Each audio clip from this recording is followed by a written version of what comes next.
नमस्कार दोस्तों, कैसे हो।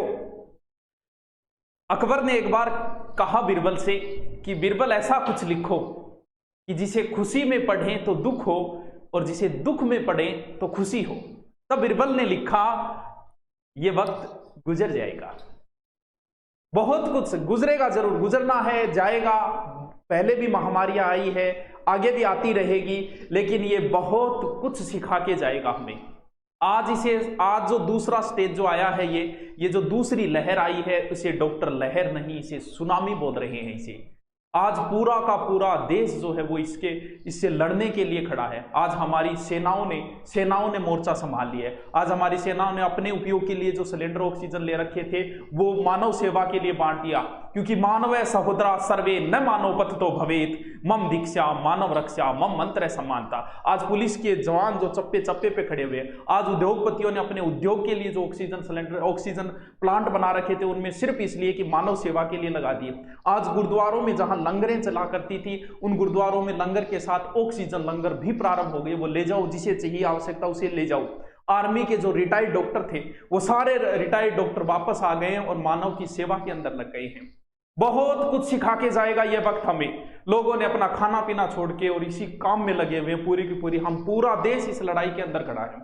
यहां तक कि हमारे जो राष्ट्र है, हमारे पड़ोसी राष्ट्र हो या फिर जिनसे हमारे अच्छे संपर्क हो, उन्होंने हमारी सहायता के लिए आगे आए हैं। लेकिन इस बीच में कुछ ऐसी खबरें आती है कि जिन्हें पढ़ के बहुत बुरा लगता है, लेकिन मानव सेवा की जब पढ़ते हैं सूचनाएं तो उन्हें पढ़ के और भी आनंद आता है। मैं सुबह एक खबर पढ़ी है और पढ़ के इतना अच्छा लगा, ऐसा लगा कि ये वो भारत है जो हम किताबों में पढ़ते हैं। मैं नारायण भाऊराव को प्रणाम करता हूं, उनको भगवान उन्हें अपने चरणों में जगह दे। देखिए उन्होंने क्या कहा। ऐसे लोग, तब लगता है कि ये देश जो है, इस देश में कभी दानवीर कर्ण भी हुए होंगे और इस देश में कभी भामाशाह भी हुए होंगे। जब ऐसे लोगों को देखते हैं तब लगता है, लेकिन बीच में जब खबरें सुनते हैं बड़ा अफसोस होता है। इसके बीच में हमने हिंदू मुसलमान बना दिया इस चीज को, इसे हम कांग्रेस बीजेपी बना के छोड़ दिया। इसे हमने कालाबाजारी शुरू कर दी। हमने दुकानों वाले कालाबाजारी के लगे हुए हैं और सिलेंडरों की। अरे कुछ लोगों ने तो सिलेंडर एडवांस है, जिनकी अच्छी चलती है, जिनके पास पैसे हैं, उन्होंने सिलेंडर जो है बिना जरूरत लेके रख दिए।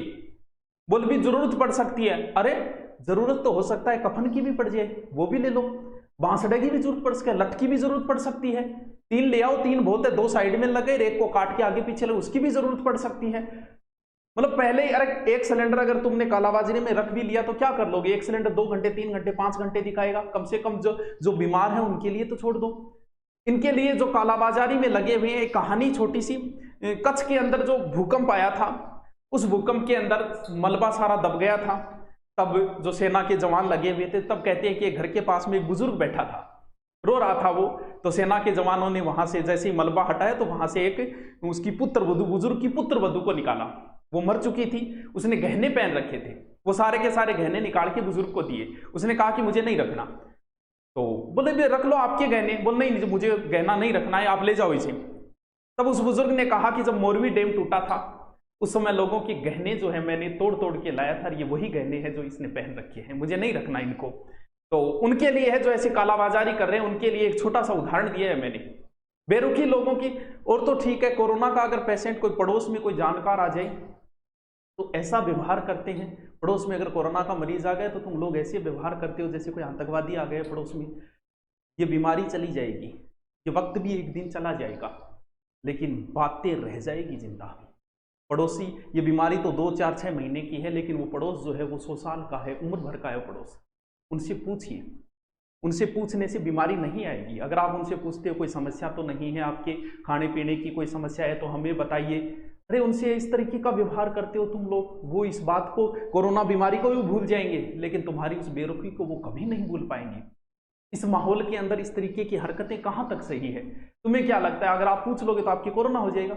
ऐसे तो फिर डॉक्टर कैसे काम करेंगे? डॉक्टर भी तो काम कर रहे हैं भाई। आप सोशल डिस्टेंसिंग करके मास्क लगा के अगर उनसे पूछते हो तो क्या आपकी कोरोना अंदर आ जाएगा? हॉस्पिटलों में जो काम कर रहे हैं उनके तो फिर कब का हो जाता। और इसके बीच में आपको सवाल पूछने की कहीं जरूरत नहीं है सरकार से सवाल पूछने के लिए अदालत है। अदालत इन सब को लाइन में ले लेगी। अदालतें इनसे सवाल पूछ रही है। मद्रास हाईकोर्ट ने पता है क्या कहा? वो चुनाव आयोग पे मर्डर का केस लगा दे तो सही नहीं रहेगा क्या? अदालतें पूछ रही है कि बताइए कोरोना के लिए आप क्या कर रहे हो। आपके सवाल पूछने के लिए अदालतें हैं, केंद्र से सवाल कर रही है। आज दिल्ली की कोर्ट दिल्ली से सवाल पूछ रहा है। आज दवाइयों के विरुद्ध कैसी कैसी अफवाहें फैलाई तुम लोगों ने, थोड़ी बहुत तो शर्म करते यार। ये चैन तब तक नहीं टूट सकती जब तक एक एक व्यक्ति की दवा नहीं लगेगी। अरे ऐसी ऐसी अफवाह फैलाई दवाई की, क्या क्या अफवाहें, दवाई से मर रहे हैं। अरे मर तो कैंसर से भी रही, जब कैंसर हो जाए तो उसकी दवाई लेते हैं क्या, वो बचता है क्या? कितने % मरीज बचते हैं कैंसर की, दवाई तो फिर भी लेते हैं ना। अगर एक दो मरीज मर भी गई तो उनको इस तरीके से आए, और इससे तो नपुंसकता आती है। अरे जब बचोगे नहीं तो मर्दानगी दिखाओगे किसे? थोड़ी बहुत तो शर्म करनी चाहिए। आज अगर दवाई लगी होती सब बुजुर्गों के तो शायद ये समस्या क्यों ये नहीं है कि दवाई जिसने लगवा ली है 2 बार फिर भी उसके चांसेस बनते हैं 30%, बनने के बाद उसके मरने के चांसेस नहीं बनते जिन्होंने 2 डोज पूरी लगवा चुके हैं।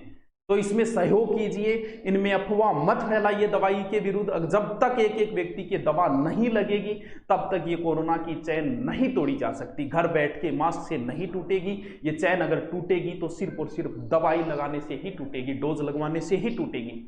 अब दोबारा जो है 18 वालों के लिए शुरू कर दिए, उसके लिए लगवानी है। इन अफवाहों से बचना है। जो लोग ऐसी अफवाहें फैला रहे हैं उनको कहिए, सतर्क करिए उनको कि ऐसी अफवाहों की वजह से बहुत सारे लोगों ने ये दवाई नहीं लगवाई थी। आज सबसे ज्यादा किनके हो रहा है? युवाओं की हो रहा है। क्यों हो रहा है? क्योंकि बुजुर्ग लोग जो है जो इतने संपर्क में नहीं आते, युवा ज्यादा संपर्क में। और सबसे ज्यादा जो इस अब दूसरी लहर के अंदर युवा ही सबसे ज्यादा चपेट में आ रहे हैं, क्योंकि ज्यादा ज्ञान जो है वो युवाओं को ही था और उन्हीं को चपेट में ले रहा है, ना कि बुजुर्गों को। क्योंकि कई बुजुर्गों की तो लग चुकी है, नहीं लगी है, वो संपर्क में कम आ रहे हैं। तो युवाओं को ऐसी अफवाहें न फैलाएं। बाहर जो आपके खड़ा है ये दौर चला जाएगा। बाहर आपके कोई जवान खड़ा है तो उसे पूछिए, उन्हें कोई लठ मारने का शौक नहीं है कतई, उनसे पूछिए क्या समस्या है। आप जाइए उनको चाय का पूछिए, पानी का पूछिए, खाने का पूछिए। अरे आपके वो अपना धर्म निभा रहे हैं, तुम अपना धर्म निभाओ। पीछे जब 10-15 दिन पहले मेरे सेंटर के अंदर आए थे, चालान भी काट के गए, कोई बात नहीं, वो उनका काम था, वो उनका धर्म था। मेरा धर्म यह था कि मैं उनसे चाय पानी, मैंने उनको बिठाया जबरदस्ती 10 मिनट तक। वो बोले नहीं जी हमें और जगह जाना है। वो नहीं, चाय पी के आपको जाना ही होगा। अरे आप अपना धर्म निभाइए ना, आप चाय लेके जाइए। आपको लठ मारेंगे को नहीं मारेंगे, वो आपका धर्म है। ये दौर चला जाएगा, 2-4 महीने की बात है, सब कुछ सही हो जाएगा। सिर्फ 15-20 दिन ढंग से टिक जाओ। अब सिर्फ 15-20 दिन।